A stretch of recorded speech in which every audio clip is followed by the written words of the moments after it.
हमारे अकायद बड़े खूबसूरत हैं। जमाना नफरत करता है तो शायद जाती जिद की वजह से करता है। लोग हमारे अकायद से नफरत नहीं कर सकते। बहस करनी है तो लोग आए, हाँ शिया अकायद पढ़े कि शिया अकायद क्या है। हमारे यहां सबसे पहला अकीदा तौहीद है। अल्लाह को वहदहू ला शरीक समझते हैं, बेमिसलो बेमिसाल समझते हैं, खालिक के कौनो मिकान समझते हैं, 14 का भी खुदा समझते हैं। हमारे यहां अकीदा तौहीद इंतहाई बेहतर है। और हमारे यहां अकीदा तौहीद इसलिए बेहतर है कि हमने तौहीद बुत परस्तों से नहीं सीखी, हमने तौहीद काबे के मालिक से सीखी। इसलिए हमारा अकीदा तौहीद खराब नहीं हो सकता। हमारा अकीदा तौहीद बड़ा बेहतर है। जमाना एतराज करता है कि जी शिया जो हैं ये हजरत अली को माअज़ल्लाह ये शायद खुदा समझते हैं। हम अली को खुदा कह के हम अली के फजाइल पे बंद क्यों बांधे?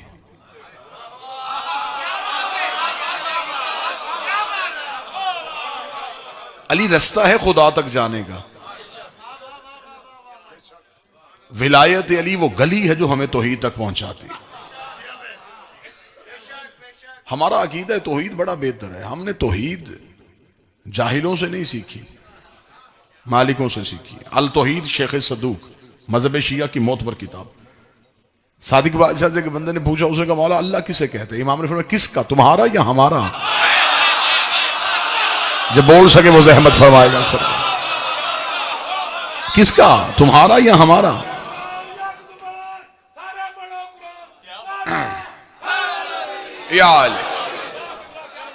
उसने कहा मौला अल्लाह दो तो नहीं होते, अल्लाह तो एक होता है। इमाम ने फरमाया हर इंसान के जहन में खुदा अपना है। हर इंसान के जहन में खुदाई का तसव्वुर है और वो जिस तसव्वुर को अपनी इंतहा समझता है उसे वो खुदा कह देता है। तुम्हारे जहनों में खुदा का तसव्वुर क्या है? तुम किसे खुदा कहते हो? तुमने देखा नहीं। जो चीज देखी जा सके ना जी उसका तसव्वुर हो सकता है, देखा तो है ही नहीं। आवाज की मुशाबिहत पता चल सकती है कि ये आवाज उससे मिलती है, लेकिन अगर हकीकी आवाज सुनी हुई वो खुदा नजर आया नहीं, बोला वो खुदा है नहीं। ये सारे मुसलमान मानते हैं जी। अल्लाह ने कुरान में लिखा आता का हदीस से मूसा, क्या तुम भूल गए वो मूसा वाली बात जब हम मूसा से एक शजर से बोले थे? ये अल्लाह के बोलने की एक दलील है जो मुसलमानों के पास कुरान में महफूज है। तवज्जो साहबान फरमाइएगा, मैं पहला नतीजा समातों को हदिया करने लगा।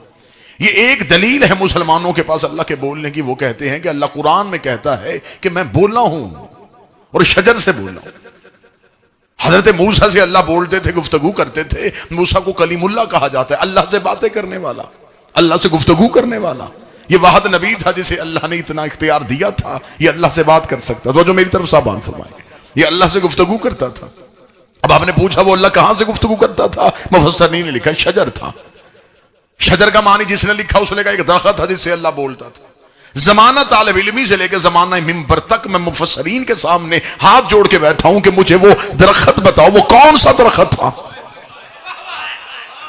जिससे अल्लाह बोलता था? वो कीकर का था, वो शीशम का था, वो बेरी का दरख्त था। क्योंकि जिस दरख्त से अल्लाह बोला हो, आज उस दरख्त के तो पत्ते खाना भी शिफा होंगे, क्योंकि ये है वो इज्जत वाला दरख्त जिससे अल्लाह बोला करता था। तो लिहाजा हमें बताओ, हम उसे घर में बरकत के लिए लगाए, हम उसके पत्तों को शिफा के तौर पर इस्तेमाल करें। लेकिन किसी ने ये नहीं बताया, सब ये लिखा शजर है, शजर है, और उसके नीचे लिख दिया एक दरख्त था जिससे अल्लाह बोलता था। ये कोई भी नहीं बता रहा वो दरख्त कहां से था, वो किस चीज का बना हुआ था, वो दरख्त कौन सा मुतबर्रक तरीन दरख्त था जिससे अल्लाह बोलता था। सब ने दरख्त दरख्त दरख्त लिख दिया। मैं भी जमाने तालिब इल्मी से लेके जमाने मिंबर तक वो छोड़ता रहा कि वो बताया जाए वो दरख्त कौन सा है। लेकिन जब नजफ में जाके अली की सर्री पर सजदा किया, मैंने ज़ियारत की किताब को उठाया, ज़ियारत अमीरुल मोमिनीन पढ़ते पढ़ते एक जुमला आ गया, अस्सलामु अलैका या शजरत निदा। ए बोलने वाले शजर तुझ पे मेरा सलाम, ए बोलने वाले शजर तुझ पे मेरा सलाम। तब मुझे पता चला जो बोला था वो अल्लाह तो था ही नहीं, वो जो दरख्त था वो शजर था, वो शजर से मुराद अली है। जब मुझे पता चला शजर अली है, तब मुझे कुरान की दूसरी आयत भी समझ में आ गई, आदम इस शजर के करीब न जा रहा। बिस्मिल्लाह बिस्मिल्लाह से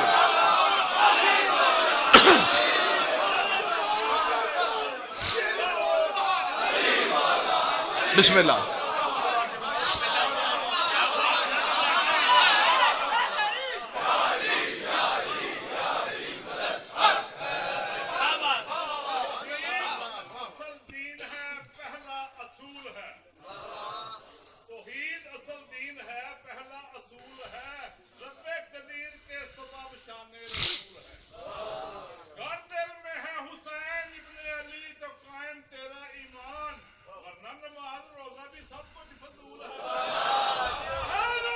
यार मैं मुखातिब हूं तौहीद परस्तों से। आओ अल्लाह भी सुनना है तो अली वलीउल्लाह वालों से सुनो। हम तुम्हें बताएं कि कितनी पाक जात को अल्लाह कहते हैं, जिसके मजहर को अली कहा जाए वो अल्लाह क्या होगा। कितना छोटा रख दिया मौलवी ने अल्लाह का तसव्वुर। मैं तो पूरी दुनिया में हाथ जोड़ के लोगों से पूछता फिरता हूं, मुझे अकीदा तौहीद तो बताओ। अली वलीउल्लाह तो बाद में समझोगे, पहले तौहीद को तो समझो। तुम्हारा तो पहला जीना ही ठीक नहीं। 5 दफा मौलवी दिन में लाउड स्पीकर में कहता अल्लाह अकबर, अल्लाह सबसे बड़ा है। ये कोई नहीं बताता कि तुमने मुताबिकत किससे की, किससे बड़ा है।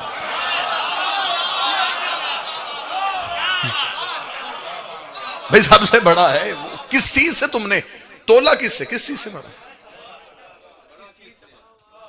कह देते अल्लाह बड़ा है, तुमने कहा नहीं सबसे बड़ा है। वो सब कौन है?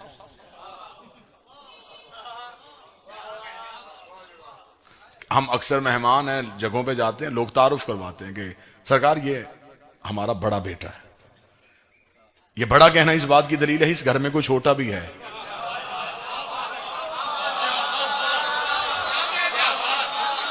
जिस घर में कोई छोटा हो तो उस घर में ही कोई बड़ा होता है। तो जिस घर में कोई छोटा हो ही ना, वो कहता है ये हमारा बेटा है। कितने बेटे हैं जी? एक ही बेटा है। ये जो कहा तुमने सबसे बड़ा है, किससे बड़ा है, किस चीज से बड़ा है? तुमने, इसका मतलब है तुम्हारे जहन में पहले तसव्वुर खुदा का था, फिर तुमने किसी चीज से तोला। जो तसव्वुर में आ जाए वो तो अल्लाह होता ही नहीं। फिर इसका मतलब है मुशरक तो तू हो गया। मैं कहता हूं ये जो घर है, ये जो सेहन है, मैं ये कह सकता हूं ये 7 वाले घर से बड़ा है। इसका मतलब वो घर भी मैंने देखा है, ये भी देखा है। फिर मैंने फैसला किया नहीं वो छोटा है, ये बड़ा है। इसका मतलब है कि मैंने दोनों को देखा हुआ है। तुमने कह दिया है सबसे बड़ा है, किस चीज से बड़ा है? अब मैं अगर इसका एक और मिसाल दूं, मैं कहूं ये जो घर है ये मेरी अंगूठी से बड़ा है। हर साहिब अक्ल सोचने में मजबूर हो जाएगा कि अंगूठी का घर से तकाबुल कैसा? कहां अंगूठी कहां घर? तो तू बता, तूने किससे तकाबुल किया? अल्लाह का। जमीनों से बड़ा है, आसमानों से बड़ा है। तेरे पास सबसे बड़ी बुलंदी को पहाड़ कहते हैं, पहाड़ों से बड़ा है, समुद्रों से बड़ा है। फिर इसका मतलब है तो मखलूक से खाली का तकाबुल कैसे कर रहा है? किस चीज से बड़ा है? तेरा अल्लाहु अकबर कहना बनता ही नहीं। हम कह सकते हैं अल्लाहु अकबर और हमारे पास दलील है, हम कहते हैं अल्लाह सबसे बड़ा है। जब अली सर सजदे में रखता है फिर हम कहते हैं अल्लाहु अकबर।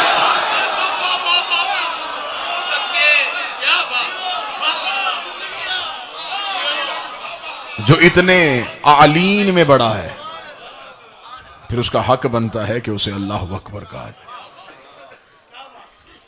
पहले तो अकीदा तौहीद बेहतर किया जाए, फिर तुम कहीं जाके तुम विलायत तक पहुंचोगे। हजारों सैकड़ों आयात कुरान में से ऐसी हैं, हजारों दलाइल निकाले जा सकते हैं। हर एक मुफस्सर ने तर्जुमा लिखा हुआ है। खुदा कहता खलक़ अस्समावाति वल अर्ज़ फ़ी सित्तति अय्याम व कान अर्शुहु अलल मा। खुदा कहता मैंने जमीन और आसमान को 6 दिनों में खल्क़ किया।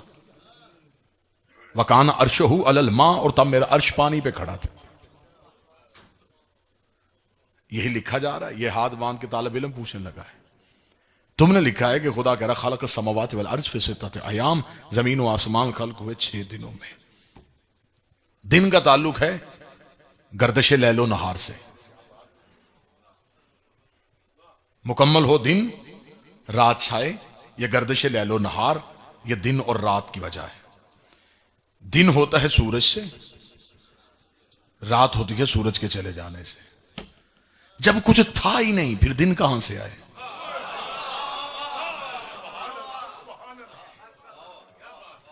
भाई जब जमीन ही नहीं थी, आसमान ही नहीं था, कुछ था ही नहीं, तो फिर दिन कहां से आए? तो जब कायनात में कुछ था ही नहीं तो फिर गिनती कहां से आई? 6 दिन। वकान अर्शहु अलल मा, और मेरा अर्श पानी पे खड़ा था। ये कौन सा पानी था जिसने अर्श को उठाया हुआ था? जब जमीन थी नहीं पानी कहां से आया? जब अर्श था ही नहीं, आसमान था ही नहीं, फिर पानी कहां से आया? इसका मतलब है कि अब मौलवी की आंखें बंद हैं। उसने तर्जमा किया है कुरान का ग्रामर के एतबार से। आइए दहलीज़े मासूम पे जाते हैं। बादशाह से पूछा गया, मौला ये कौन सा अर्श है जो पानी पे खड़ा था? इमाम फरमाते अलमा से मुराद पानी नहीं, अलमा से मुराद है आले मोहम्मद। तो मौला अर्श से मुराद क्या है? फरमाया अर्श से मुराद तुम्हारे जहनों में जो सबसे ऊंचाई हो उसे तुम अर्श कहते हो। अर्श से मुराद है इल्म तौहीद। खुदा कह रहा जब कायनात में कुछ नहीं था मेरा इल्म आले मोहम्मद ने उठाया हुआ था। जब कायनात में कुछ भी नहीं था मेरा इल्म आले मोहम्मद ने उठाया हुआ। बात मुश्किल तो नहीं हो रही। उन्होंने कहा अच्छा मौला, सामने बैठे हुए साहिल ने कहा अगर आपने ही तौहीद का इल्म उठाया हुआ था, इसका मतलब फिर जो जो उसका इल्म है वो आपके पास है, फिर वो अल्लाह कैसा? उसने तो सारा इल्म अगर आप ही को दे दिया है, फिर उसमें और आप में फर्क क्या है? फरमाया जो उसने हमें दिया उसे वो अर्श कहता है, जो उसने अपने पास रखा उसे वो कुर्सी कहता है। कुर्सी है अल्लाह का इल्म जात जो उसने अपने पास रखा सिर्फ अपने अल्लाह होने के लिए। जो उसने हमें दे दिया वो अर्श है। कायनात में जो भी चीज है वो अर्श से है, और जो अर्श है वो कुर्सी से है। कुर्सी है इल्म तौहीद, अर्श है इल्म आले मोहम्मद। जो उसके पास उसका मखसूस इल्म है उसे वो कुर्सी कहता है, जो हमें वो देता है उसे वो अर्श कहता है। फरमाया जब हमारा जद मेराज की रात उस अर्श को चीरता हुआ कुर्सी के करीब हो गया था, अगर थोड़ी देर हो जाती तो अर्श कुर्सी हो जाता, कुर्सी अर्श हो जाती, अर्श कुर्सी में बदल जाता, कुर्सी अर्श में बदल जाती। फिर उसने आवाज देके कहा कोई है जो अर्श को उधर रोके, कुर्सी को इधर रोके। दरमियान में एक पर्दा आ गया, पर्दे ने कुर्सी को इधर रहने दिया, अर्श को उधर रहने दिया, और जो दरमियान में पर्दा आया मासूम कहते उसे विलायत अली कहते हैं, उसे पर्दा विलायत कहते हैं।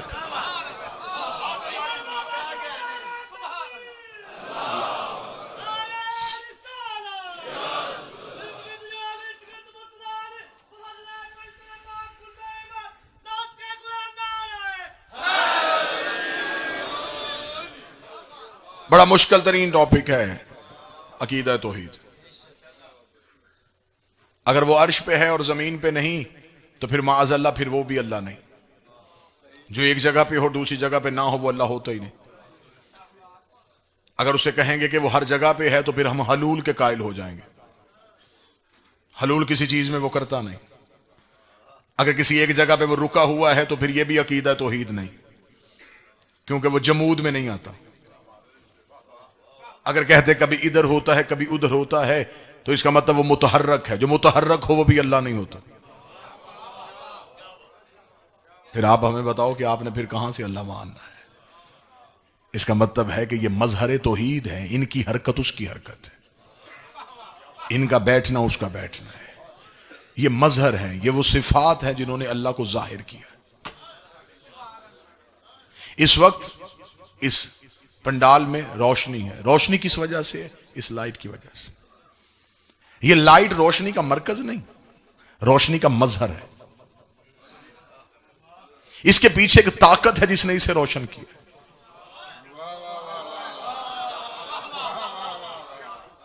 इससे ज्यादा आसान मिसाल मेरा ख्याल है नौजवानों को देने के लिए। ये इस वक्त लाइट रोशन है तो किसी एक ताकत की वजह से। ये मरकज रोशनी नहीं, ये मजहर रोशनी है। इसके पीछे एक ताकत है जो आ रही है जिसने इसे रोशन किया है, और वो नजर नहीं आ रही।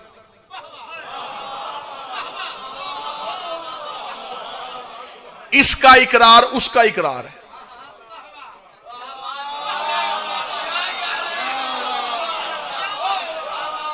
दिखाई ये दे रही है, मनवा वो रही है।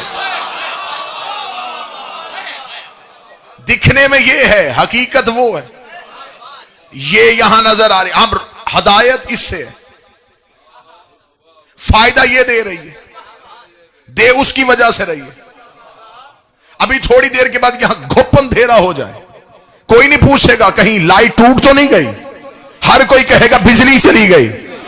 इसका मतलब है कि अगर मजहर खामोश हो जाए तो मजहर की खामोशी नहीं है। इसका मतलब है कि मरकज से हट गया है, मजहर से हट गया तो मरकज से हट गया। ये हाथ बांध के सियालकोट में कह रहा हूं, अली अल्लाह का मजहर है। अली को जहां से निकालना सोच के निकालना, जहां से अली चला जाए वहां से अल्लाह चला जाता।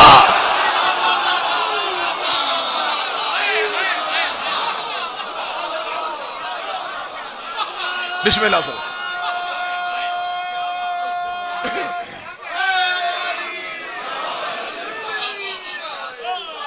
बिस्मिल्लाह सर। यार अली मजहर तौहीद है, अली का इकरार तौहीद का इकरार। हमारी हकीकी कुतुब तो हम तक पहुंचा ही नहीं गई। हमारा सारा लिटरेचर तो अरबी जुबान में आज भी कुतुब खानों में बंद है, जो कलमी नुस्खे हैं। आज भी एक किताब जो अरबी आती है उसका मार्केट में तर्जमा करने के लिए हजारों सौबतों से गुजरना पड़ता है उस मुतरजम को। हम जिस मुल्क में रह रहे हैं, जिस खित्ते में रह रहे हैं, वहां तो फजाइल पहुंचाने की गुंजाइश ही नहीं।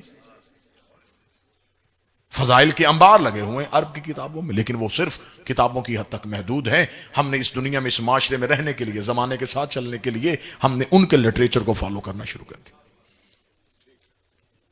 ये बातें बोर तो नहीं कर रही सरकार? बिस्मिल्लाहिर्रहमानिर्रहीम। शुरू अल्लाह के नाम से। शुरू किस लफ्ज का तर्जमा है मुझे सिर्फ इतना बताया जाए। बा जो है वो अरबी जुबान का कानून है। जहां जहां चले जाओगे अरबी जुबान का कानून है। बा दो कामों के लिए आती है, इस्तानत के लिए आती है या सबब के लिए आती है। अगर इस्तानत के साथ तर्जमा करेंगे तो फिर तर्जमा यह बनेगा, मदद है अल्लाह के इस्म से, जो रहमान भी है और रहीम भी है। इसका मतलब है कि अल्लाह के इस्म से। मैं कहूंगा कि अभी आपके सामने पढ़ेगा वो जो आसिफ का नाम है, तो आसिफ तो खुद इस्म है। जब हमने कह दिया अल्लाह का इस्म, इसका मतलब है कि अल्लाह के साथ इस्म कोई और है। सब इस्म रब्बिकल आला, तस्बीह कर अपने रब के इस्म की जो आला है। असल इस्म जो है ये वो मुआरफ है जो हमें तौहीद तक पहुंचाएगा। बड़ा ये मेरा तो कम अज कम मेरा बड़ा पसंदीदा मौजू है, लेकिन ये खुश्क है, लेकिन है बड़ा अच्छा कि तौहीद तक तो पहुंचे हम। तौहीद तक तो हमारी रसाई हो। कहां बैठे हुए हैं, कहां टामक टोइयां मार रहा है मुसलमान। अल्लाह तो अल्लाह को नहीं मानते, अल्लाह को नहीं मानते। तू पहले बता तुमने अल्लाह को मनवाना क्या है? अल्लाह को तो हम मान रहे हैं, लेकिन अल्लाह की जात तक रसाई के लिए कैसे जाना है? इसका मतलब उस मजहर को मानना पड़ेगा जो मजहर हमें उस तक पहुंचाएगा। और उस मजहर ने हमें अपनी जात तक ऐसे रोक लिया, उसका जब तुम मुझ तक ही नहीं पहुंच सके।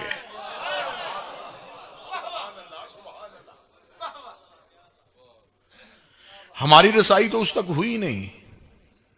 अशहदु अन ला इलाहा, हम गवाही देते हैं कि अल्लाह है। अल शाहिदु हो व हाजिरुन अला शै, गवाही का असूल है गवाही वो दे जो चीज पे हाजिर हो। बंदे अदालत में जाके गवाही देते हैं, जज पूछता है कि पहले ये बता तूने आंखों से देखा है? तुम कहते हो अशहदु अन ला, मैं गवाही देता हूं कि अल्लाह है, देखा है? फिर गवाही क्यों दी? इसका मतलब ये सबसे पहले किसी और ने कहा था। अशहदु अन ला इलाहा इल्लल्लाह, ये जुमला किसी और जुबान से निकला है, वहां से हमने कॉपी पेस्ट किया है। कहा उसने है, हमने इकरार किया है। उसने कहा था कि मैं गवाही देता हूं कि वो है, और मैंने सुन के नहीं गवाही दी, मैंने देख के गवाही दिया। मुझे नहीं पता कि अगली सदर में मैं तन्हा रह जाऊंगा, ये कोई बंदा मेरे साथ चलेगा। इसका मतलब पहली बार इन 14 की जुबान से निकला कि हमने देखा है कि वो है, हम देखे आए हैं कि वो है। हमने इनकी गवाही पे गवाही दी। हमने कहा अगर ये कह रहे हैं तो फिर वो है। इसका मतलब इनकी है को तौहीद कहते हैं। तो जिनकी गवाही से उसकी तौहीद मानी जाए, उनकी गवाही पे सोचा नहीं करते।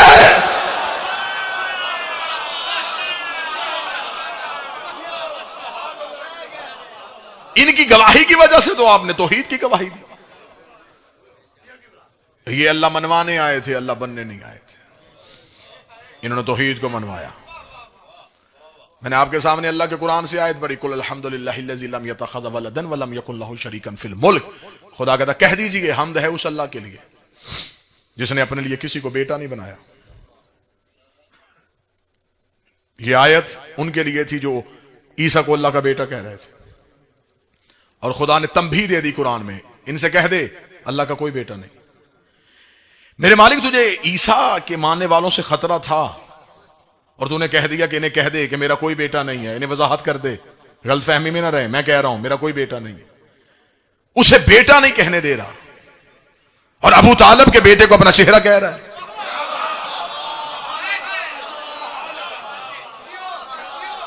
बेटे से ज्यादा करीब है वजूद होना,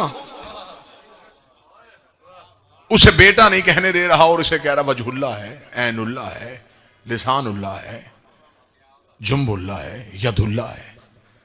अजब नहीं कि वादे परवरदिगार आए कि मुझे ईसा के मानने वालों से खतरा है, अली के मानने वालों से कोई खतरा नहीं।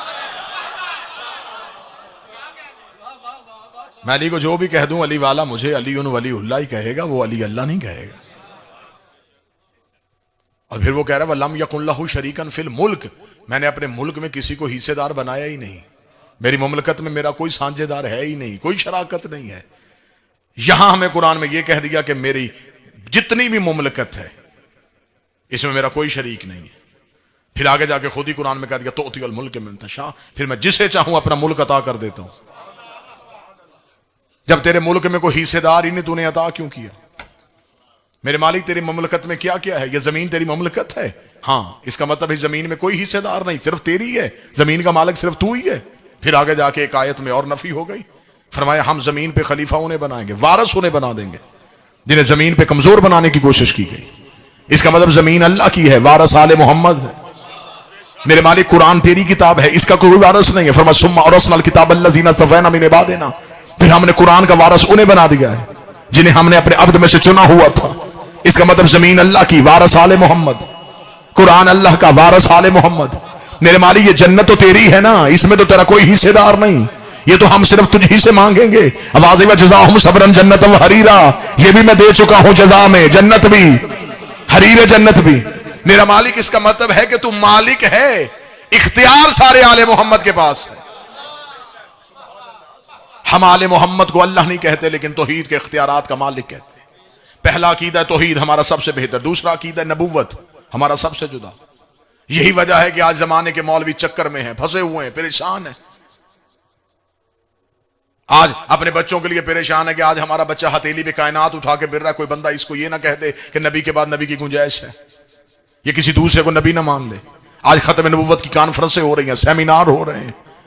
आज खत्म नबुव्वत के हवाले से स्कूलों में, कॉलेजेस में, यूनिवर्सिटियों में, मस्जिदों में, मदरसों में बच्चों को बताया जा रहा, बेटा नबी के बाद कोई नबी नहीं, नबी के बाद कोई नबी नहीं, नबी के बाद कोई नबी नहीं। सरकार आपने आने में देर कर दी है, आपने बहुत से आले मोहम्मद में किताबें बहुत पहले लिख दी थी, आपने उन किताबों में झूठी हदीस लिख दी थी कि नबी ने कहा था अगर मेरे बाद नबी होता तो फला होता, मेरे बाद नबी होता तो फला होता। इसका मतलब आपने दरवाजा खुला छोड़ा था, तो आज कहीं से इधर से दावा हो रहा है, कभी उधर से दावा हो रहा है, कभी उधर से दावा हो रहा है। आपने दरवाजा खुला छोड़ा था तो खत्म नबुव्वत पे हमला हुआ। मुझे इज्जत आले मोहम्मद की कसम है, ये कौम इतनी मुतमईन है कि हमारा अकीदा खत्म नबुव्वत कमजोर नहीं। हम मजलिसों में अपने बच्चों को नहीं बताते कि बेटा किसी को नबी न मानना, बेटा किसी की नबुव्वत का ऐलान न करना, क्योंकि हमें खबर है हमने अपने बच्चों को मोहम्मद रसूलुल्लाह के फौरन बाद अली वलीउल्लाह पढ़ाया हुआ है।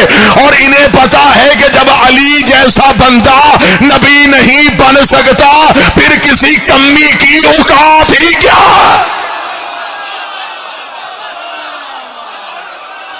हमने नबी मानना होता हम अली मान लेते।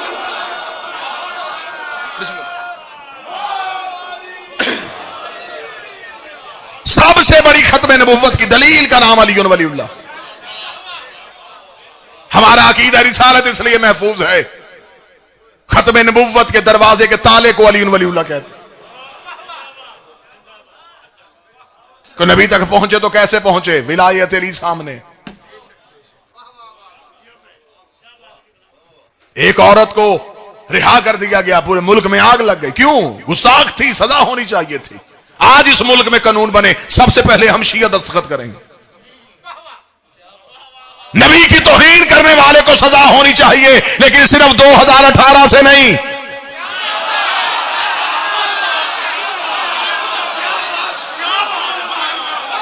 यह सजा बहुत पहले शुरू हो जानी चाहिए थी, लेकिन ये मुसलमानों की बदकिस्मती है, इन्होंने गुस्ताख भी मर्जी के रखे हुए हैं। जिन्हें जी चाहा गुस्ताख कह दिया, जिन्हें जी चाहा मुहब कह दिया। अगर हमसे अकीदा नबूवत सुनना चाहते हो, हमें बादशाही मस्जिद में बुलाओ, हमें मक्कतुल मुकर्रमा में बुलाओ, हमें मदीनतुल मुनव्वरा में बुलाओ। हम तुम्हें आके बताएं कि खत्म नबूवत के हवाले से मेहनत क्या होती है। हम तुम्हें बताएं कि इज्जत रसूल क्या है। हमारे नजदीक जो नबी को 40 साल के बाद नबी माने, वो भी नबी की तौहीन करता है। जो नबी को दाई का दूध बुलाए, वो भी नबी की तौहीन करता है। जो नबी के सीने का ऑपरेशन करवाए, वो भी नबी की तौहीन करता है। जो नबी के दिमाग पे हमला करे, वो भी नबी की तौहीन करता है। जो नबी पे हज़ियान की तोहमत लगाए, वो भी नबी की तौहीन करता है। जो नबी को मुशरिकों में रखे, वो भी नबी की तौहीन करता है। जो नबी के चच्चा पे काफिर होने का इल्जाम लगाए, वो भी नबी की तौहीन करता है। जो नबी के दरवाजे पे आग लगाए, वो भी नबी की तौहीन करता है। हर मुजरम को फांसी दो, जिंदा नहीं कब्र से निकाल के दो।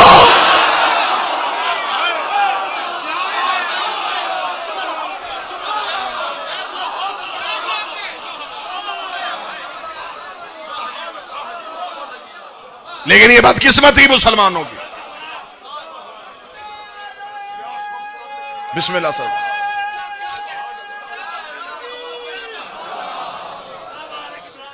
बिस्मिल्लाह। या रसूल अल्लाह सल्लल्लाहु अलैहि वसल्लम।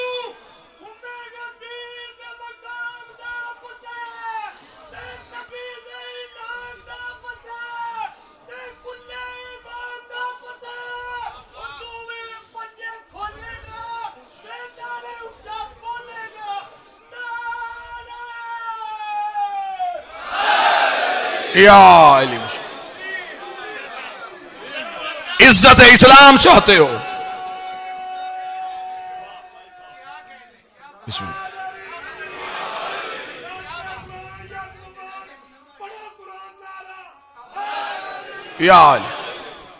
इज्जत इस्लाम चाहते हो, इज्जत नबी करना सीखो। आज तक नबी की बात करने वालों को नबी की नात पढ़ना नहीं आई। नहीं, नबी की नात क्या पढ़ी जा रही है? रिसालत माप की जुल्फों की तारीफ, चेहरे की तारीफ, जिस्म की तारीफ, ये नात। वो ये नात नहीं, ये हमदे परवरदिगार है।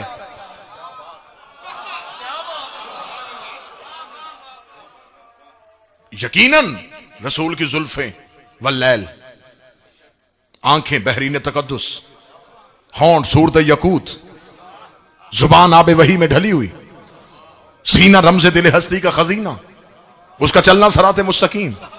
लेकिन नबी के जिस्म की तारीफ अल्लाह की तारीफ। नबी की नात है किरदार मोहम्मद। अगर इज्जत इस्लाम की चाहते हो, पहले लिटरेचर बदलो, सिलेबस बदलो, दीनियात बदलो, इस्लामियात बदलो। तुम्हारी नस्लें तो तैयार हो ज़हनी तौर पे। इस्लामियात में छठी से लेके PhD तक जिन लोगों के सीरत पढ़ी जाती है, उनका इस्लाम से ताल्लुक ही कोई नहीं। ये बातें हम मिंबर से कहेंगे तो लोग परेशान हो, लेकिन हकायक है ये। महमूद गजनवी जहां मुसलमानों का हीरो, सोमनाथ का बुत तोड़ा था जी उसने। वजह क्यों नहीं लिखी कि उसके अंदर सोना था।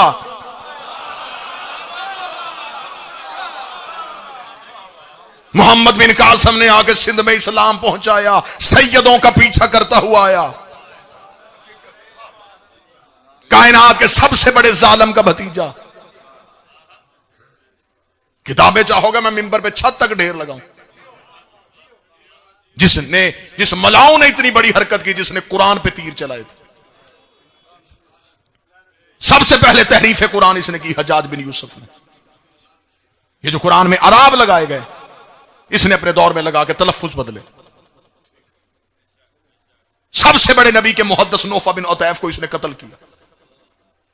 लेकिन जितने जालिम थे वो सारे इस्लाम के हीरो बना दिए गए। वजह क्या हुई? तारीख लिखी गई बादशाहों के दरबार में बैठ के। दिरहम और दिनार तोल तोल के तारीख लिखवाई गई, हकीकत तो पहुंचा ही नहीं गई। यही वजह है कि आज अंग्रेज मुसलमान क्यों नहीं हो रहा, इसलिए कि वो तेरा मौलवी नहीं सुन रहा, वो तेरी हिस्ट्री पढ़ रहा।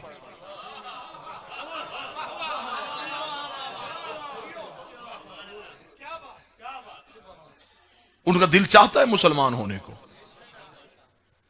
लेकिन जब वो मुसलमानों की तारीख पढ़ते हैं तो वो बंद कर देते। वो कहते नहीं, ये सबसे बड़ी दहशतगर्द है, इन्होंने तो सरों के खोपड़ियों के मीनार बनाए हुए हैं।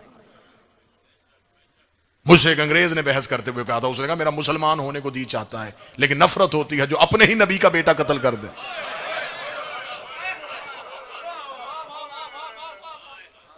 उनसे हम इस्लाम कैसे दें? अगर आज भी दुनिया में इस्लाम मनवाना चाहते हो तो सिर्फ एक ही किरदार है जो दुनिया के सामने पेश कर सकते हो, वो किरदार आले मोहम्मद है। सिर्फ एक ये किरदार हैं जिनको जहां चाहो पेश कर सकते हो। मुसलमान होना चाहते हो, इनके किरदार पढ़ो, देखो यहां जुल्म नाम की कोई चीज नहीं, यहां तकब्बुर नहीं है, यहां सर नहीं काटे जा रहे, यहां किसी का घर नहीं जलाया जा रहा, यहां बादशाहत का लालच नहीं है, यहां हुकूमत की तमन्ना नहीं है। लेकिन जिन चीजों से लोगों को मुसलमान करना था वो नाम ही तारीख से मिटा दिए गए। आज भी जाके पढ़ लो, नौजवान बैठे हो, नेट पे जाके सर्च करो, मुसलमानों की जो हिस्ट्री है वो मुसलमानों ने कहां से ली है? रोमन अंपायर से ली है। मुसलमान तो अपनी तारीख छोड़ आए थे, दरियाओं का पानी काला करवा दिया था इन्होंने अपनी तारीख से, भरे के भरे कुतुब खाने छोड़ के आ गए थे मुल्क फतह करने के चक्कर में। दश्त तो दश्त है, दरिया भी न छोड़े हमने, बहरे जुल्मात में दौड़ा दिए घोड़े हमने। मुसलमान मुल्क फतह कर रहे थे, इन्होंने इंसानियत को फतह नहीं किया। जहां जहां से गुजरते गए खित्ते साथ मिलाते गए और किरदार आले मोहम्मद को पाश पाश करते गए। वजह यह हुई कि लोगों ने बादशाहों के किरदार को इस्लाम समझ लिया। मुसलमान अपनी तारीखें छोड़ आए थे, ये तो ईसाइयों ने उठाई वहां से, और वहां से उठा के ये दुनिया का एक मुल्क है हॉलैंड, वहां एक शहराज भी डिच है, वहां सबसे पहला प्रेस लगा जहां मुसलमानों की तारीख को दोबारा छापा गया। ईसाइयों ने पूछा इस मुसलमानों की तारीख तुम क्यों छाप रहे हो? उन्होंने कहा भाई ये मुल्क फतह कर रहे हैं, एक वक्त आएगा इन्हें इसकी जरूरत पड़ेगी, फिर हम सोने में तोल के देंगे। फिर जब जिले सुबहानी बैठ गए तख्त पे, फिर आप मौरखीन इकट्ठे की, हाँ भाई कहां है तारीख? उन्होंने कहा कौन सी तारीख?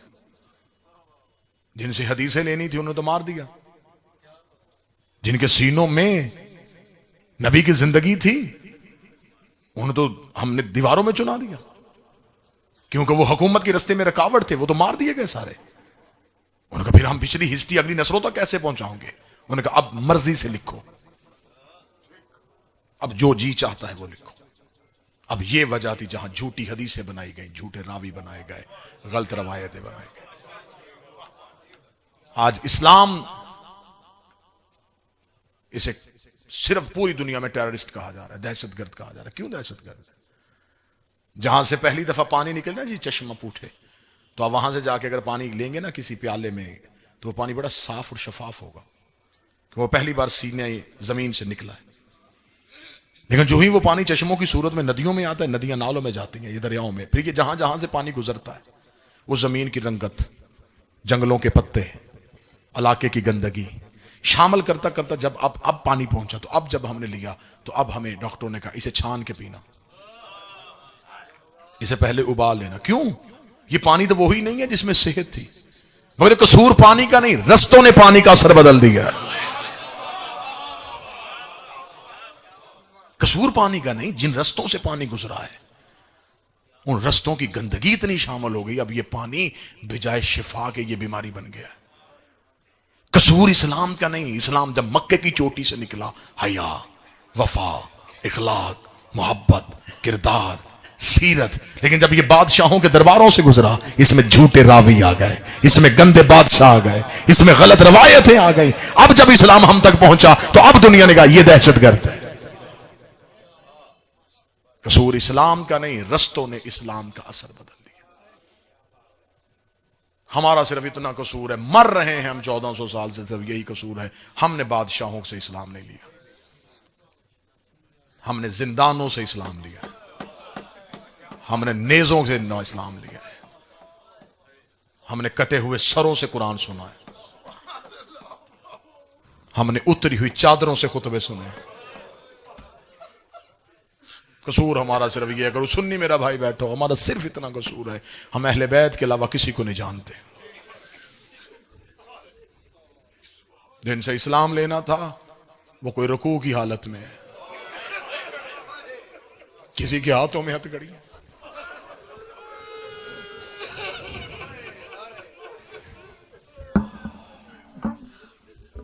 सिर्फ एक 12 आइमा जी, चहारदा मासूमी, खामोशी, सिर्फ खामोशी। सिर्फ एक बीबी बोली है शाम में।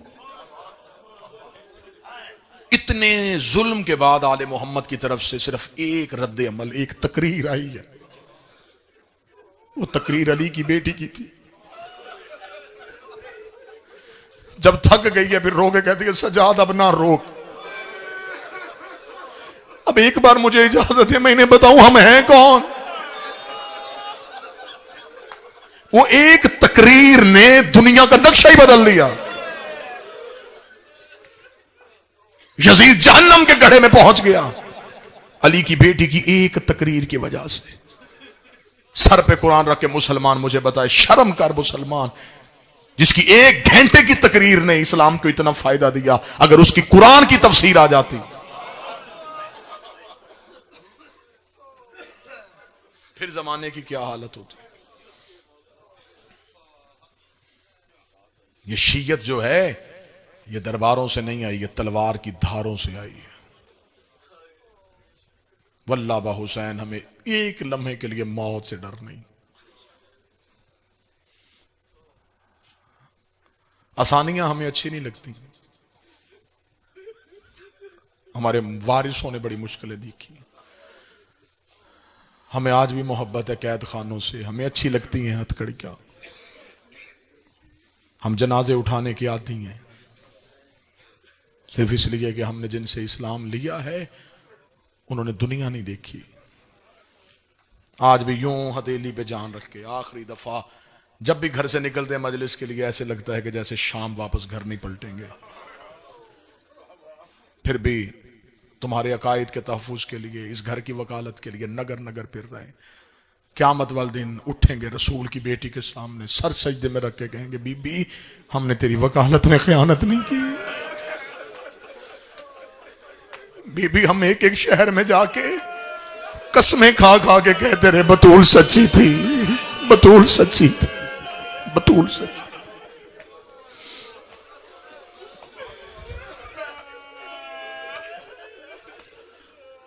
बड़ा मारा मुसलमानों ने मोहम्मद की बेटियों।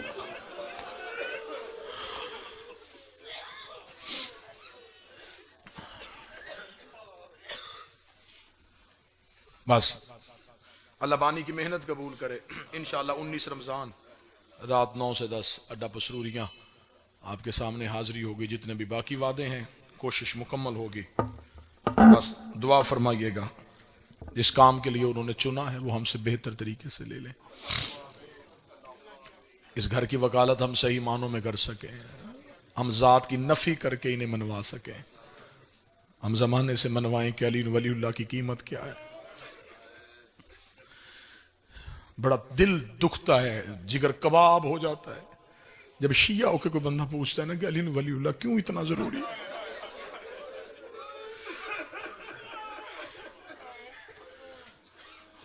अक्सर जगहों पे जाके मैंने भी देखा है, माशरे के लोग हैं कहते हैं यार ये बड़ी पुरानी हवेली है, इसे बेच क्यों नहीं देते। वो कहते नहीं, इसमें बड़ा झगड़ा हुआ था, हमारी अबाऊ अजदाद की है, इसी जमीन को टुकड़े को बचाने के लिए हमारा बाप कत्ल हो गया था, फिर हमने बेची नहीं, निशानी समझ के रख ली। अली वलीउल्लाह के लिए जो पहली मस्तूर कत्ल हुई वो हुसैन की मां है।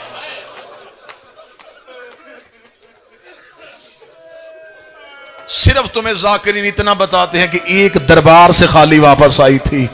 रख मेरे सर पे कुरान जब जख्मी हो गई थी, अली का हाथ पकड़ के एक एक मुसलमान के दरवाजे पे जाती थी, दस्तक दे के कहती थी दरवाजा खोलो, भूल गए हो गदीर का ऐलान।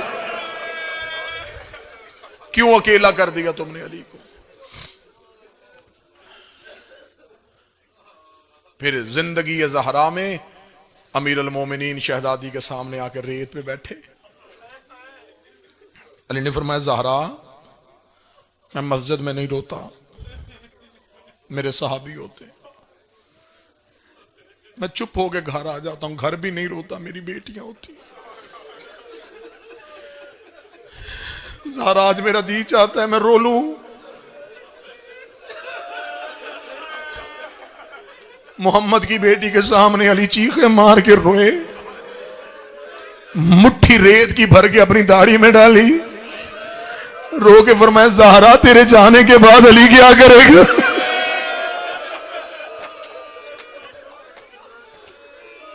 तू मेरी मोहसना विलायत है, तूने बड़ा साथ दिया मेरा।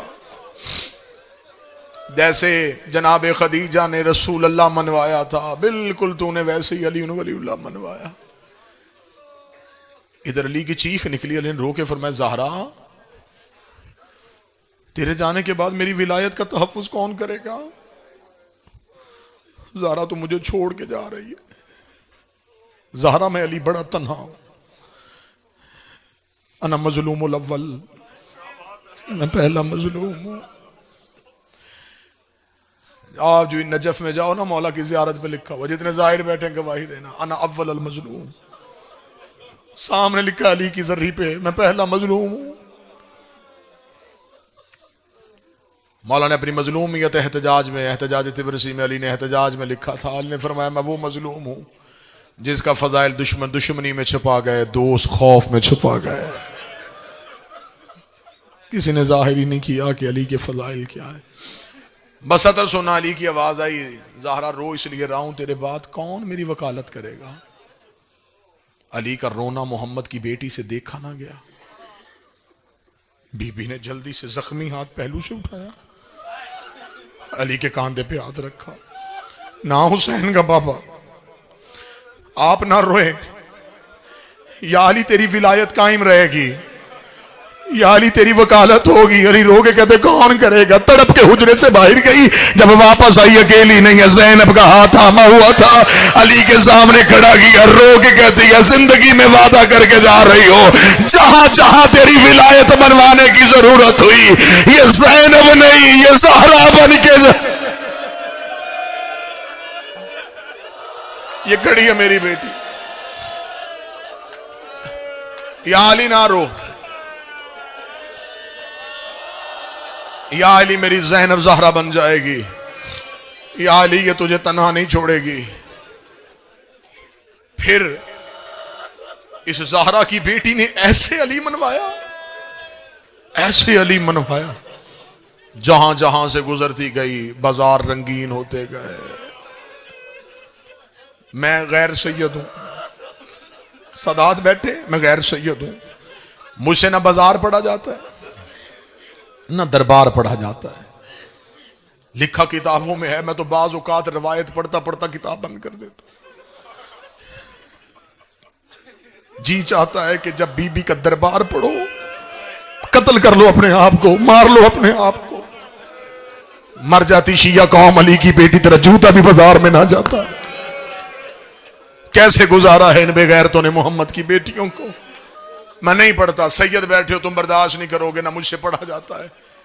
बस आधी रात का वक्त था, सैयद जिंदान में थे, रवायत का एक टुकड़ा। यह कमीना कमरे से निकल के तख्त पे आया, इसने तख्त पे आके सिपाही से कहा, इसने जा जिंदान से हुसैन का बेटा बुला के ला। सिपाही दौड़ा हुआ जिंदान में गया, इसने कहा अली इब्न अल हुसैन जल्दी उठ, हमारे हाकिम ने तुझे दरबार में बुलाया। बुलाया, चौथे को था, पांचवां भी साथ उठा। कोई मजबूरी सैयदों की इतनी बड़ी थी, चौथे ने कमर सीधी की, पांचवें के तलवे जमीन से उठ गए। आधी रात को दोनों बाप और बेटा मलाउन के दरबार में आए। मौला सजाद की आवाज़ है, क्यों बुलाया है? यह कमीना दे कहता, हुसैन का बेटा मैं तेरी कैदें आजाद करने लगा। मैंने खुद नबी की बेटी की वकालत करते हुए जेलें काटी है, मुझे खबर है कि कैदी के लिए रिहाई की खबर कितनी अच्छी होती है। इसे कहा मैं तेरी कैदें आजाद कर रहा हूं। सजाद की आंखों में लहू आया, रो के कहते मुझे बता मैं जाऊं कहां। ये देखने लगा मदीना। सजाद रो कहते कौन सा मदीना? जहां अकबर होता था, जहां अब्बास होते थे। इसे कहा जहां जाना है जा, लेकिन शाम छोड़ दे। मौला सजाद की आवाज है आखिर तू हमें शाम से क्यों भेज रहा है? इसने एक सतर पढ़ी है, उस सतर के लिए मैंने मेहनत की है। ये कमीना देख के कहने लगा हुसैन का बेटा तू शाम छोड़, मैं डर गया हूं, मैं डर गया हूं, मैं डर गया हूं। इसने डरना कहना था। सजाद के चेहरे पे हैदरी जला लाया। सजाद ने रो के कहा तूने मोहम्मद का बेटा मारा, तुझे डर न लगा? तूने अली की तस्वीर घोड़े से उतारी, तुझे डर न लगा? तूने शबीहे पैगंबर के सीने पे बर्छी मरवाई, तुझे डर न लगा? तूने कुरान के खिलाफ उतारे, तुझे डर न लगा? तूने सूरह कौसर का चेहरा जख्मी कर दिया, तुझे डर न लगा? और तुझे अब डर लगा है जब मेरा पूरा घर बर्बाद हो गया है। जो इसने सदर कही है, जिसने घर तक रोना है, ये कमीना देखा था। मैं तुझे अपने डरने की वजह बताऊं? सजाद रो कहते क्यों डरा है? ये कमीना देखा था जिसे कब्रिस्तान में मुसाफरा में दफना के आया है ना, उसके रोने की आवाज आज भी मेरे महल में आ रही है। वो मैंने समझा था कि शायर तेरी बहन सकीना मर गई है, लेकिन कभी इस कोने से आवाज आती है, कभी उस कोने से आवाज आती है। और मुझे डर लग गया है शाम पे अजाब ना आ जाए। तेरी बहन के रोने की आवाज मुझे सोने नहीं देती। जितनी जल्दी हो सके शाम छोड़, चला जा यहां से। मौला सजाद आए, मां से इजाजत मांगी, शर्तें मनवाई, शर्तें मनवा के सजाद आखिरी सत्र पढ़ने लगा हूं, ज्यादा पड़ गया। 3 ऊंट लेके सजाद आ गए जिंदान के दरवाजे पे। मैंने 3 ऊंट कहा, एक बुजुर्ग सैयद ने हाथ खड़ा किया है। उनके रोने के अंदर से मैं सवाल समझ गया। वो पूछना चाहते 3 क्यों लेके आया था? सजाद घर से तो 53 लेके चला था। 50 ऊंट दीने मोहम्मद पे कुर्बान हो गए। सिर्फ ऊंट ही नहीं, सवारियां भी चली गई। सिर्फ 3 ऊंट लेके सजाद जिंदान के दरवाजे पे आया। सजाद ने सुलाखों पे हाथ लगा, उठ अम्मा चल मदीने चले। जो सैयद बैठा मुझे माफ कर देना। अली की बेटी ने दीवार की टेक छोड़ी, अली की नमाजी बेटी चलना शुरू हुई। हमने जुमला छुपा के पढ़ने लगा हूं, जहां जहां से गुजर रही जमीन सुर्ख हो रही थी। अली की बेटी ऊंट के करीब आई, रो के कदी सजाद हम कहां जाएंगे? अम्मा हम करबला से मदीना जाएंगे। रो के कदी मैंने मदीने नहीं जाना, और मुझे उसकी कब्र पे लेके जा। और जो सफरों में मेरे साथ रहती थी, जो रो के कहती थी अम्मा तेरी सकीना डर गई है, मुझे एक बार मेरी सकीना की कब्र पे ले जा। सजाद कोई बेटा परदेश में छोड़ के नहीं जाता, तो मैं तो हुसैन की बेटी छोड़ के जा रही हूं। कोई सैयद बैठा जिसकी छोटी औलाद है। सजाद 3 ऊंट लेके कब्रिस्तान में मुसाफरा पे आए। सजाद की नजर बहन की कब्र पे पड़ी। सजाद ने ऊंटों की रस्सी छोड़ी, जिसे बाजार में रास्ता नहीं मिलता था। वो सजाद दौड़ के सकीना की कब्र पे आया, सकीना की कब्र को सीने से लगाया, रो के कहता भाई बन के नहीं, इमाम बन के शुक्रिया अदा करने आया हूं। वो तुझे पीने का पानी मिलता था, तू मेरी कड़ियों पे डाल देती थी, और तू मेरे पांव से कांटे निकालती थी। रोज पूछती थी परिंदे घरों को वापस जाते हैं, कभी हम भी मदीने जाएंगे। और सकीना देख मेरी रस्सियां खुल गई, देख मेरी कड़ियां खुल गई। सकीना देख मां का बुरका वापस आ गया। सकीना देख तेरे डर वापस आ गए। सकीना मैं मदीने जा रहा हूं। बीबी आलिया की आवाज आई कलसूम कहीं सजाद मर न जाए। बीबी कलसूम ने सजाद को उठाया। जिस बंदे के अंदर गोश्त का टुकड़ा है वो जरूर तड़पेगा। सबसे आखिर में यलबों वाले अब्बास की जोजा फजल की मां रो के कहती अली की बेटी हो, तुम सैयदादियां हो, मैं तुम्हारे नौकर का हरम हो। मैंने मदीने से लेके अब तक कोई सवाल नहीं किया, मैं पहला सवाल मांगने लगी हूं। एक मर्तबा पर्दा करो, मुझे सकीना से कोई फर्ज निभाना है। सैयदादियों ने पर्दा किया। अब्बास की जोजा ने बुरके के नीचे से अब्बास का कटा हुआ सर निकाला, सकीना की कब्र पे रखा, हाथ बांध के खड़ी हो गई। रोगी कदी बीबी नौकर माफी मांगने आया है। बीबी तूने पानी लेने भेजा था, बीबी तेरा अब्बास मजबूर था। सकीना की कब्र कांप गई। आवाज आई अम्मा सर उठा ले, और मैं राजी